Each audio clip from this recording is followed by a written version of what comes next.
अतीतः पन्थानन् तव च महिमा वाङ्मनसयो रतद्व्यावृत्यायं चकितमभिधत्ते श्रुतिरपि स कस्य स्तोतव्यः कतिविधगुणः कस्य विषयः पदे त्वर्वाचीने पतति न मनः कस्य न वचः। श्लोक का अर्थ क्या है? वे कहते हैं कि आपकी महिमा वाणी और मन की पहुंच से परे है और आपकी उस महिमा को वेद भी चकित होकर नीति नीति कहते हुए आशय रूप से वर्णन करते हैं। तो ऐसी जो अचिंत्य महिमा आपकी है, तो इसकी स्तुति का विषय का वर्णन कैसे हो सकता है?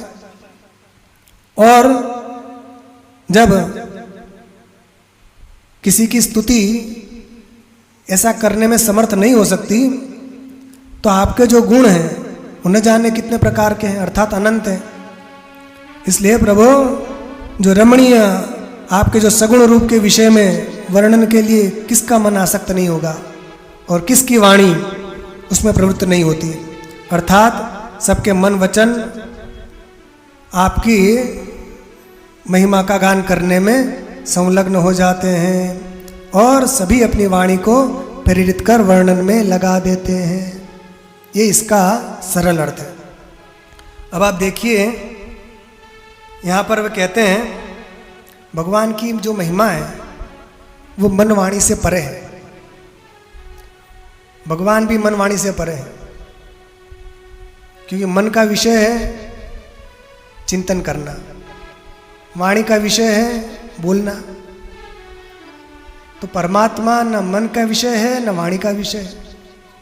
इसलिए कहते हैं मन समेत जहाँ जायन बानी, मन समेत जहाँ आए न मानी, मन समेत जहाँ जायन बानी, मन समेत जहाँ आए न मानी, तरकी सकई न सकल अभिमानी। श्री राम जय राम जय जय राम। मन समेत जहाँ जाए न बानी, तरकी न सके सकल अनुमानी। भगवान मन और वाणी से परे हैं, कोई भी उनको तर्क के द्वारा इदम इत्थम रूप से नहीं जान सकता। इसलिए वेद भी जब भगवान का वर्णन करते हैं तो वर्णन करने से पहले चकित हो जाते हैं, डर जाते हैं। चकितम का मतलब है भीतम, डरते हैं। वेद भी क्यों डरते हैं? भगवान का वर्णन दो प्रकार से हो सकता है, एक सगुण रूप से और एक निर्गुण रूप से। तो या तो आप सगुण रूप से वर्णन करोगे या निर्गुण रूप से। वेद दोनों में डरते हैं। क्यों डरते हैं? सगुण का वर्णन करने में इसलिए डरते हैं कि यदि कोई बात छूट गई तो, क्योंकि भगवान की लीला अपार है, अनंत है, तो उसका पूरा पूरा बखान नहीं कर सकते, इसलिए डरते हैं। और दूसरा निर्गुण का वर्णन करने में इसलिए डरते हैं कि वहां तो हमारी पहुंच ही नहीं है, फिर भी हम उसका वर्णन कर रहे हैं। तो चकितम अभिधत्ते श्रुतिरपि, तो श्रुति भी अंत में क्या कह देती है? नेति नेति न इति न इति। न इति न इति का क्या मतलब है? कई लोगों को पता ही नहीं है। वो कई लोग तो समझते हैं नेति नेति मतलब नेति नेति, नहीं है, नहीं है। नेति नेति का ये उपनिषद में आता है, न इति न इति। पहले भगवान ब्रह्म के दो रूप का वर्णन किया। देवावो ब्रह्मण ब्रह्मणो रूपे मूर्तंचा मूर्तंच। ब्रह्म के दो रूप हैं, एक मूर्त और एक अमूर्त। मूर्त कहते हैं स्थूल को और अमूर्त कहते हैं सूक्ष्म को। तो पांचों तत्वों का वर्णन किया गया। तो पृथ्वी, जल, अग्नि, वायु और आकाश, ये पांच तत्व हैं।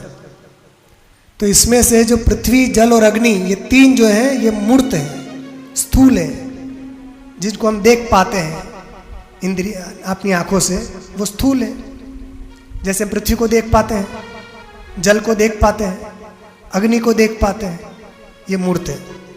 और वायु और आकाश ये दो अमूर्त हैं। अमूर्त कहते हैं जिनको हम देख नहीं सकते। तो अमूर्त कौन? वायु और आकाश। वायु को हम देख नहीं पाते, आकाश को हम देख नहीं पाते, इसलिए ये अमूर्त है। तो ये दोनों ब्रह्म के रूप है, मूर्त और अमूर्त। और इसका वर्णन करने के बाद अंत में कह दिया अथात आदेश नेति नेति। अंत में कह दिया न इति न इति। तो पहले न का मतलब है मूर्त नहीं है, दूसरे न का मतलब है अमूर्त नहीं है।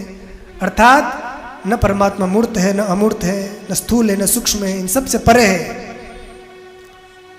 वहाँ मन की पहुँच नहीं है, वाणी की पहुँच नहीं है, अर्थात न वहाँ कर्मेंद्रिय की पहुँच है, न ज्ञानेंद्रिय की पहुँच है, न अंतःकरण की पहुँच है।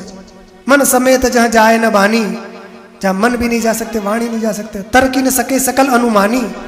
अनुमान करने वाले जो तार्किक लोग हैं उनकी भी पहुँच वहाँ तक नहीं है, क्योंकि भगवान तर्क से परे हैं। तो वेद भी जिनका वर्णन करने में चकित हो जाते हैं, भयभीत होकर डर डर के वर्णन करते हैं। तो महाराज आपका ये जो मार्ग है, आपकी महिमा है, इतनी विशाल है, वांग मन वाणी से परे है।